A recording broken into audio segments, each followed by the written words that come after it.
অনেক ছেলে পেলে আছে মনে করেন এই তাংফাংটাই মনে করে জিন্দেগি, এদের আসলে আকল দেমাগ কম, বোধ বুদ্ধি বিবেচনা বিবেক আকল দেমাগ কম, আবেগের উপরেই চলে, জোশের উপরে চলে, মনের চাহিদার উপরেই চলে। আমার মনে যা চায় তা, মন চাইলে ঘুমাইলাম, টাইম টেবিল নেই, মন চাইলে খাইলাম, মন চাইলে আড্ডা দিলাম। কখনো সারা রাতও জেগে থাকে, কখনো সারা দিনও ঘুমায় দেয়, কারণ তার আবেগ ছাড়া তার কাছে কোনো বুদ্ধি বিবেচনা বিবেক নাই।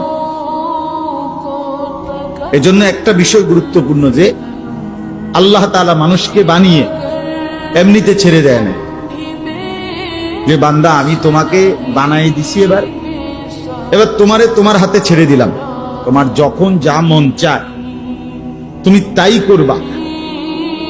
আল্লাহ তাআলা বলেন না, মানুষকে আমি এই জন্য বানাইনি, এটা জানোয়ারের স্বভাব, চতুষ্পদ জন্তুর স্বভাব, যে যখন যা মন চায় তাই করবে, এটা জানোয়ারের স্বভাব।